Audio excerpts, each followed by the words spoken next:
it's Jess. Welcome back to my channel. Welcome back to Aurelium Academy. It is April 1st. That means that it is the start of the first semester of the Magical Readathon. I'm so excited. This is my favorite readathon of the whole year. If you don't know, if you're not familiar, the Magical Readathon is a month-long readathon that we do twice a year with like also little extras sprinkled in throughout the year. It's kind of like a role-playing readathon, very similar to like Dungeons and Dragons, but like with our own rules, and we're going to magical school. There's also going to be another side quest for our lore class, which is very, very fun. So this is my third year participating, and I am in my third year of my Archmage training, which means that I am now, I believe after this year, I believe that'll put me as adept. I think it's like novice, apprentice, adept, master, I believe. But either way, I'm an upperclassman now. It's very, very exciting. Also, if you can hear stuff in the background, I don't know if my mic is picking it up. And by mic, I do mean cell phone, but it's storming here pretty bad today. So I don't know. I'm sorry if there's some background noise on that. So I just wanted to start the vlog, kick things off. I will be starting this semester with my conjuration class. For that class, I will be reading I'm Glad My Mom Died by Jeanette McCurdy. I wanted to start with this for a couple reasons, mainly because it's going to be really depressing and I like to get my depressing reads done early in the month. This is a memoir by Jeanette McCurdy about the early years of her life and acting, and basically focusing on the relationship that she has with her mother. And it is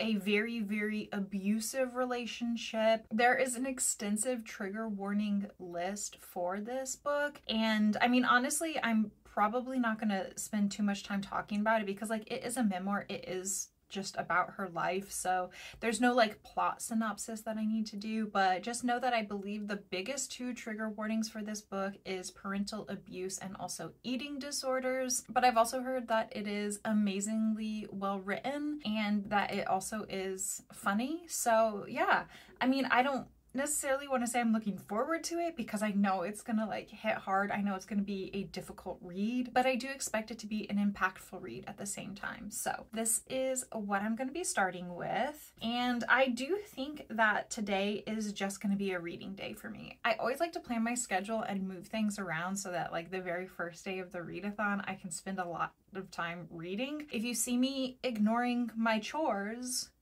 and not doing the laundry I'm supposed to do, no you didn't. Welcome to the Magical Readathon. I'm so excited.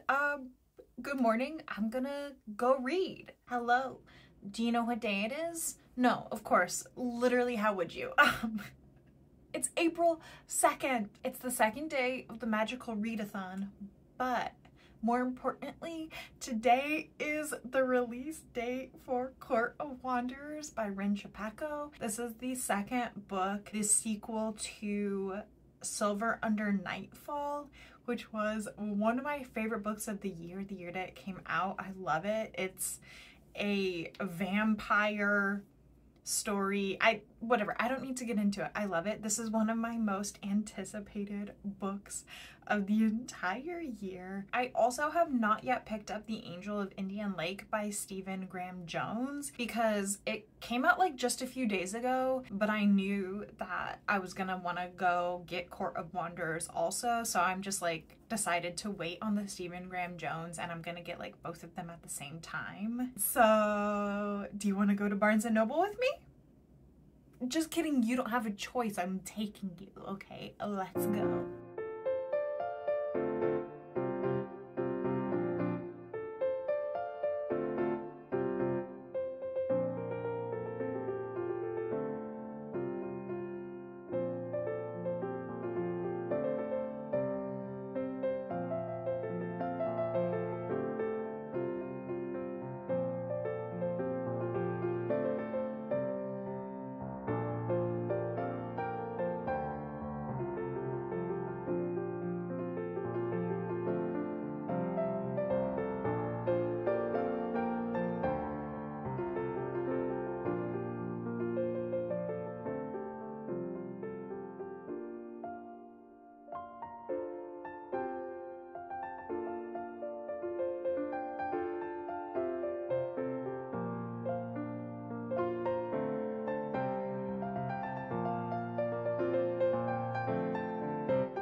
Okay, hi. Good news and bad news. They didn't have Court of Wanderers, and I talked to the girl that was working and she said they literally didn't get any copies in, and I'm like, okay, but why not? Because I have not heard anyone say anything bad about Silver Under Nightfall. I don't know how well it sold, but I know that like everyone that read it loved it. So I don't know what's going on, but I don't know why they didn't put in an order to get some of these books. Like, hello? It's okay. I did place an order for that and for the next edition of Sailor Moon that I'm on in the manga.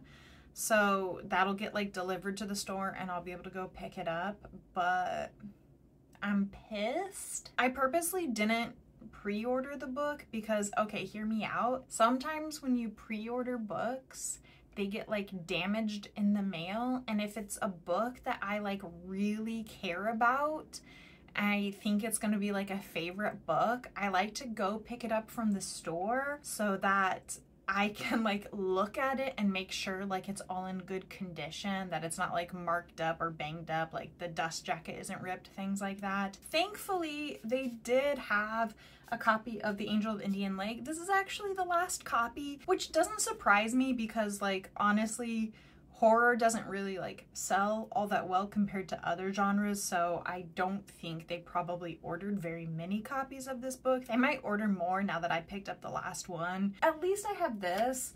I'm so happy. Unfortunately, I don't think I'm gonna get to read this month, which is very, very upsetting. So yeah, that was my disappointment for the day, but I mean, I still got my grubby paws on one of the most anticipated books of the entire year, so I can't be too mad. I'm just like a little bit disappointed. Now, update time. I finished I'm Glad My Mom Died by Jeanette McCurdy. I read all of this in one day. I didn't do an update because, like, to be honest, I don't really know that you can give like a mid-book update for this. There isn't a plot. This is somebody's life and like real life experiences. It's 5-star. I definitely hope that Jeanette McCurdy writes like a contemporary fiction novel.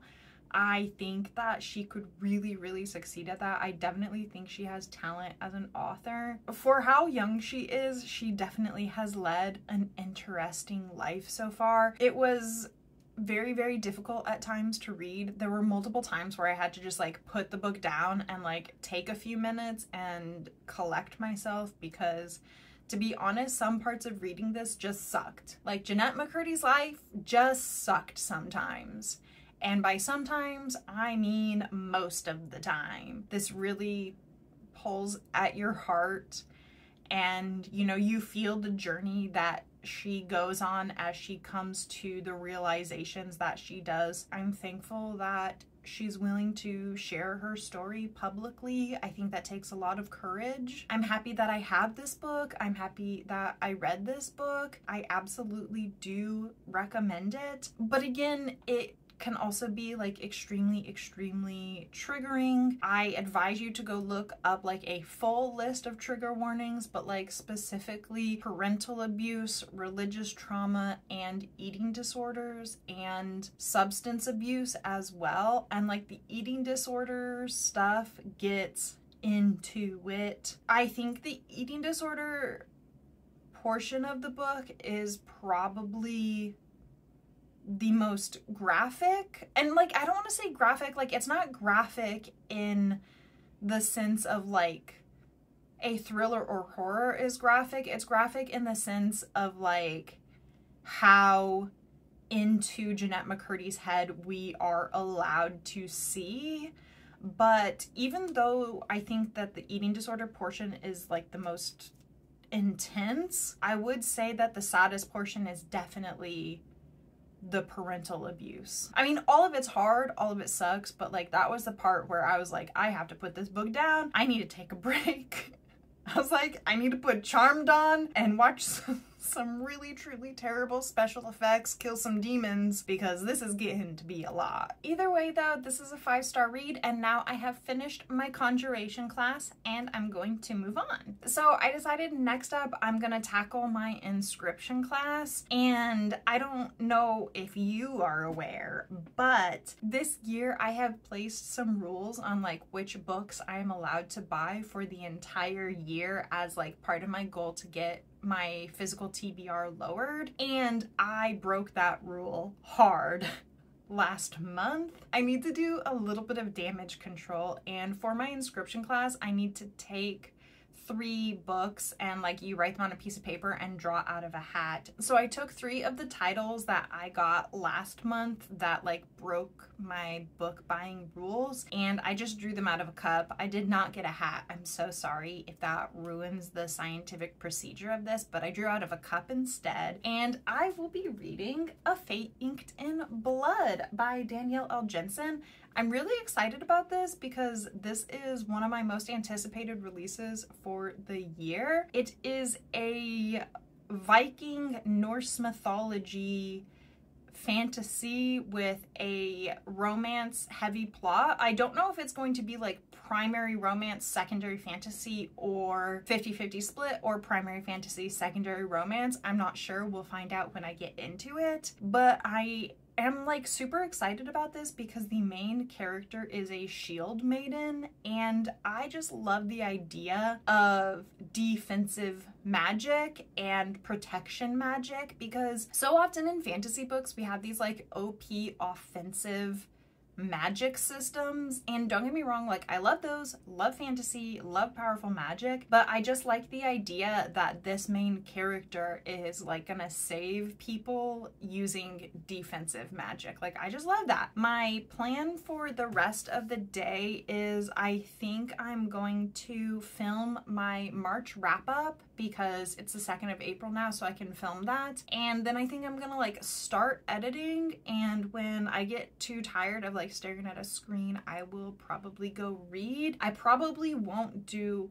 another update today though, just so you know. Hopefully I can get like 100 pages read, and then I can check in tomorrow when I wake up and tell you how I'm liking the start of this book. So later. Good morning. It turns out I was very, very wrong. I finished filming and like editing and all of that yesterday, and I was like, okay, perfect. It's like 6 a.m. Let me go like relax and read for like an hour and a half, and then I'll fall asleep. Psych, I read 300 pages. So I'm currently almost done with A Fate Inked in Blood. It is April 3rd, and I am about to finish my 2nd book of the Readathon. I am absolutely loving A Fate Inked in Blood. I don't know what's gonna happen in the last like 100 pages of this book, but I just cannot see this book getting anything lower than a 4-star. A Fate Inked in Blood is this Norse fantasy romance. Basically, you follow the main character Freya, and she has like a little bit of God's blood. When I originally read the synopsis, like I knew that Freya had a little bit of God's blood, and that like gives her powers, because like in this world, like the gods are very real and present, and like they interfere in certain ways like within the human population. And in the synopsis it talks about how Freya hides the fact that she has God's blood. She has like the blood from Hiln. I don't know if I'm saying that right. So her goddess is like a protection goddess, and it gives her shield magic, which is like originally what really drew me to this, because I just think it's a really interesting concept. I was under the impression that she kept the knowledge that she was special a secret because it's like super extremely rare. And it turns out that like it is rare, don't get me wrong, but it's a lot less rare than I had originally thought. The reason Freya hides the fact that she has God's blood is actually not because she has God's blood, but because she is a shield maiden, because her blood comes from him. There was like a prophecy the shield maiden would unite the land underneath the rule of a king of like whoever controlled her. And so basically like her father knew about this prophecy. He knew that it would be like very dangerous for her. Like, first of all, he didn't want to see her like controlled like that, but then also just like the idea of like uniting everybody, like that's very dangerous. It involves a lot of war, a lot of fighting. So he was just like, no, you're gonna hide your power, and then therefore like they can't use you to make war, like the prophecy can't come to pass. One of the things that like I am loving about this book, and I do think that this is one of the factors that will determine whether you enjoy it or not, is that I love that this book is playing with the idea of fate, because in Norse mythology the fates are already written. Like the Norns, is it the Norns? Is that what they're called? They're like crones. They weave your fate. If you have a drop of God's blood, your fate is not known, like it's not written, and as a result you can change fate, you can change prophecies. I can definitely see how like this idea of fate and Freya being able to change her fate and everything, like I love it. I love it thematically. I think it is so well done, especially the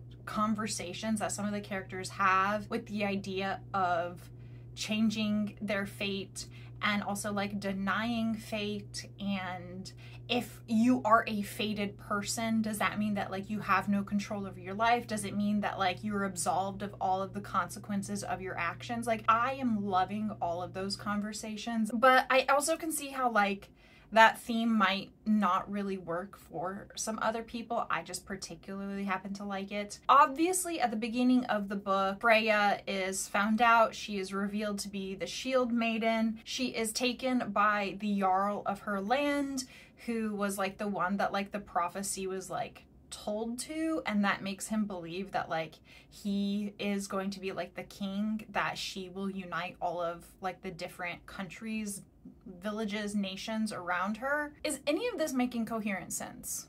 Genuinely no idea. So once it's revealed that Freya is the shield maiden, he takes her, and he takes her as his second wife, and he's like, okay, I control you now. But then he doesn't like take her family, but like he places like people with her family as hostages, basically to force her and manipulate her to do what he wants her to do. From there, we kind of like progress forward with the plot. So one thing about me is like I love a quest story. Like I love a meandering journey where like everything we're doing is important and necessary, but like things kind of just like keep getting in the way and like forcing you off task. And like I know meandering quest storylines don't work for everyone, but like I love them. Honestly, I blame Tolkien for this because I read The Hobbit in my formative years. I did say before that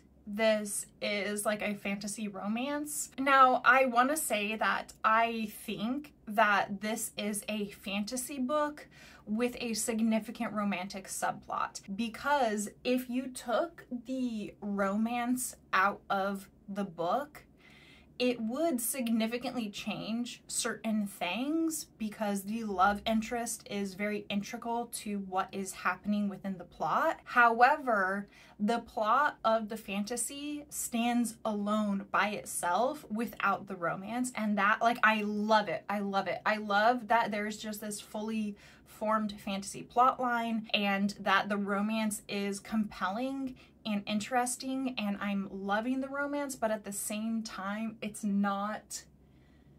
wouldn't completely change the story if you remove the romance. And like, I love that balance. I do like Freya as a character.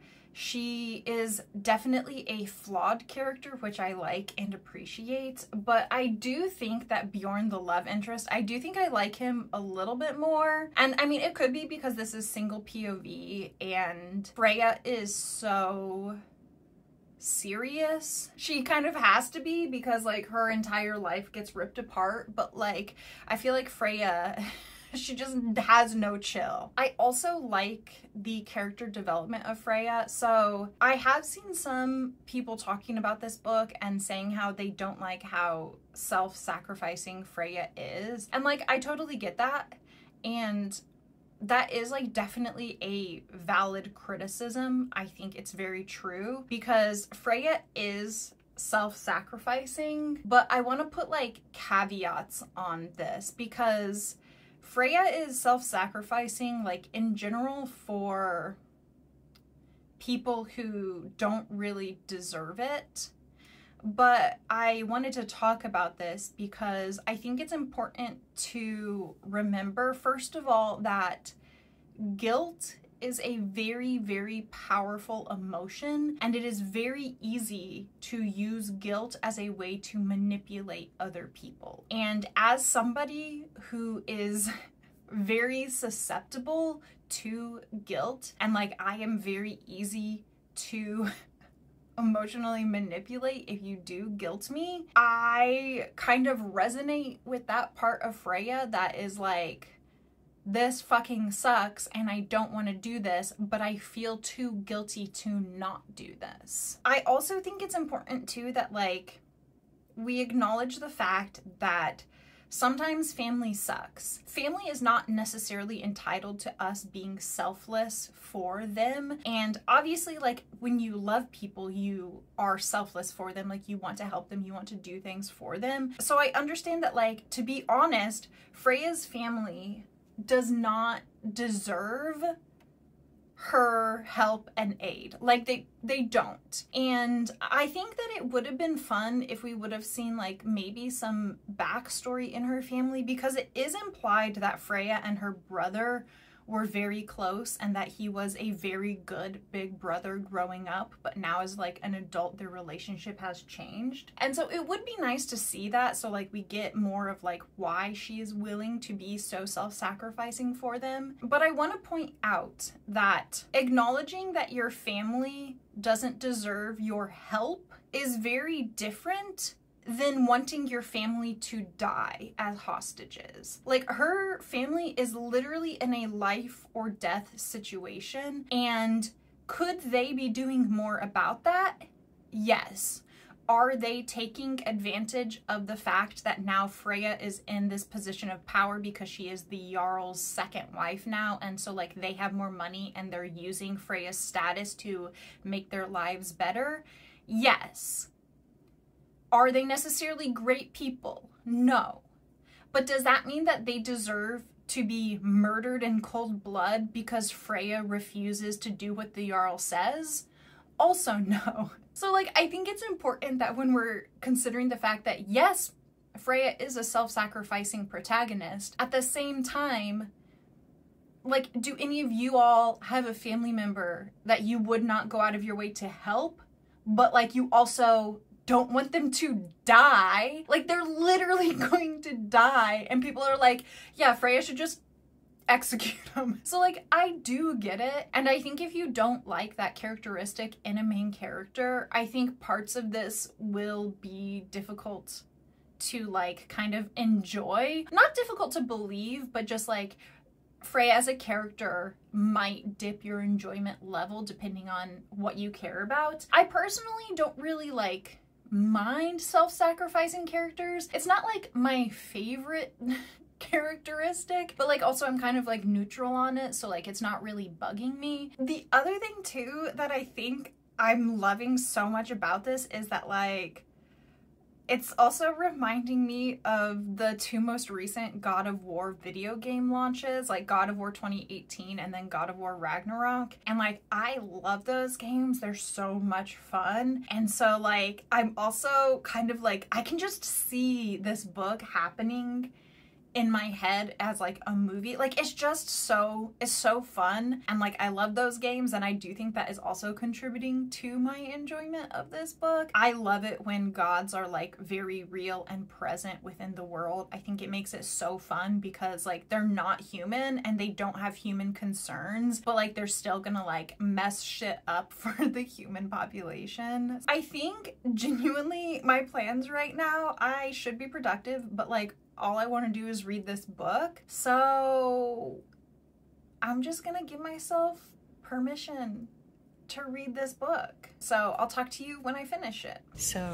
Jake and I have been trying HelloFresh. It is obviously like more expensive to get this than to like plan a recipe, do a shopping list, go shopping, bring the food back and cook. But like, honestly, it's been really, really nice for getting recipes that are vegetarian friendly. This obviously has like options for meat, and I do think Jake got himself chicken and he's gonna like cook that separately. It's been really, really nice to make the decision-making process easy. It takes some of the mental load off every week. So I think this is what we're gonna have for dinner tonight. Okay, I'm gonna go.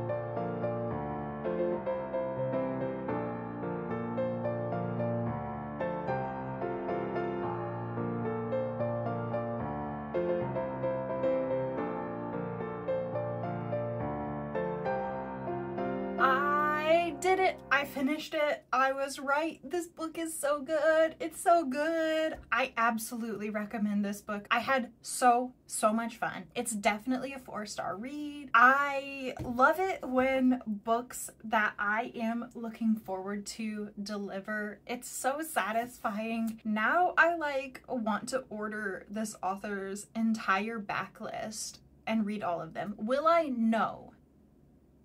At least not now. Things wrapped up in a very satisfying way. Keep in mind, this is like the first book of a series. No idea how long this series is gonna be. I think that Freya is in a great spot for even more character development, more plot to happen. She has had some character development, but like you can just tell that like her journey is not finished. She has a lot more to learn and grow. She is starting to learn more about her power and what she can do. I wouldn't say that anything in here shocked me per se. I think it's one of those books where like, if you're thinking about it, you can kind of tell where things are heading, but in a way where the reveal of them is very satisfying. It's not shocking, but it also isn't lackluster. Like, it feels significant within the story when things are revealed. That isn't a good way to explain it, but you know what? I don't know what to tell you. I never claimed to be good at book reviews, so.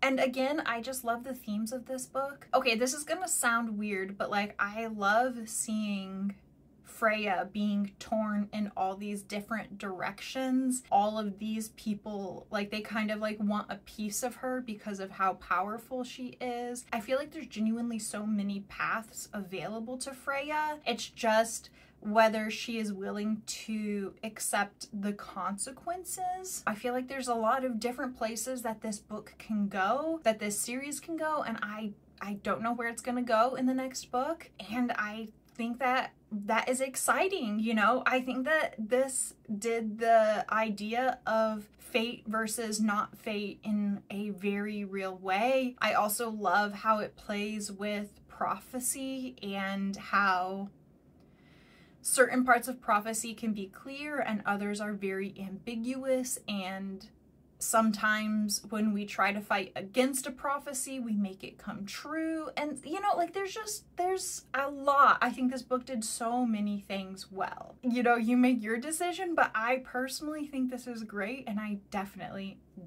recommend it. Okay, this is a little weird because we are barely into this readathon, and I genuinely thought that this was going to be a full week-long vlog because that's what I normally do. However, I've already finished 2 books, and I only have 6 classes this semester. There is like the lore quest, but at the moment I am like caught up on the lore quest. We still have a couple days before like the next portion becomes available. I don't have anything to work on for that. So I kind of just feel like I should end the vlog here. I think if I tried really hard, I could probably squeeze in another book this week, but I think I would just rather end the vlog here. It's been a